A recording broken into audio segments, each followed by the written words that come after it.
যুদ্ধের দামামা বাজলে আকাশও যেন তার উত্তাপে ফেটে পড়ে। আর এবার সত্যি বিদ্যুৎ চিরে আকাশ কাঁপিয়ে ছুটে এসেছে ইরানের ক্ষেপণাস্ত্র একটার পর একটা। ইরানের সামরিক ঘাঁটিগুলো যেন আগুনের মুখ খুলেছে। শত শত মিসাইল দিক বিদিক ছুটছে, লক্ষ্য একটাই, দখলদার ইসরায়েল। যেন আকাশ কাঁপিয়ে বলতে চাইছে অপরাধের ফল একদিন ফিরেই আসে। ইসরায়েল যেন মুহূর্তেই পরিণত হয়েছে জ্বলন্ত অগ্নিকুণ্ডে। যখন ইরানের আগুন গোলা আকাশে ঝড় তুলেছে, তখন কি করলেন দখলদার ইসরায়েলের প্রধানমন্ত্রী বেঞ্জামিন নেতানিয়াহু? ইসরায়েল দীর্ঘদিন ধরে যেমন ইচ্ছে তেমনি চালিয়ে গেছে হামলা, কিন্তু এবার চোরের মায়ের বড় গলা নীতিতে বাঁধল বিপত্তি। ইসরায়েলের হামলায় সেনাপ্রধান সহ ২০ জন জ্যেষ্ঠ কমান্ডারকে হারিয়ে ইরানের ধৈর্যের বাঁধ ভেঙে গেলে উঠে আসে শত শত ড্রোন, মিসাইল আর যুদ্ধের গর্জন। ইরানের একের পর এক পাল্টা হামলায় বোঝা যাচ্ছে এবার আর কথার ফুলঝুরি নয়, চলছে আসল জবাব।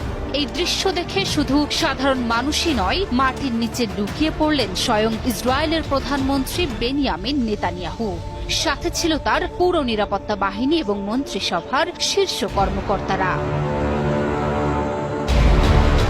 বিপদে পড়লে বাঘও গর্তে ঢোকে, এই প্রবাদের মর্ম যেন নিজের জীবন দিয়ে প্রমাণ করলেন নেতানিয়াহু। দুনিয়ার ক্ষমতাধর এক নেতাও যখন বিপদের গন্ধ পান, তখন মাটির নিচেও খোঁজেন আশ্রয়। এবং মাটির নিচে লুকিয়েই নাকি পাল্টা জবাব দেওয়ার কথা ভাবছেন তিনি। 14 জুন মধ্যরাতে এক প্রতিবেদনে এ তথ্য জানিয়েছে ইসরায়েলি সংবাদ মাধ্যম টাইমস অফ ইসরায়েল। সংবাদ মাধ্যমটির প্রতিবেদন অনুযায়ী মাটির নিচে বাংকারে নিজের মন্ত্রীদের সঙ্গে ইরানের মিসাইল হামলার জবাব নিয়ে আলোচনা করছেন নেতানিয়াহু। ইরানের হামলা শুধু সামরিক নয়, এটা ছিল প্রতিশোধ, সম্মানের প্রশ্ন, ইতিহাসের হিসেব চুকানোর ডাক।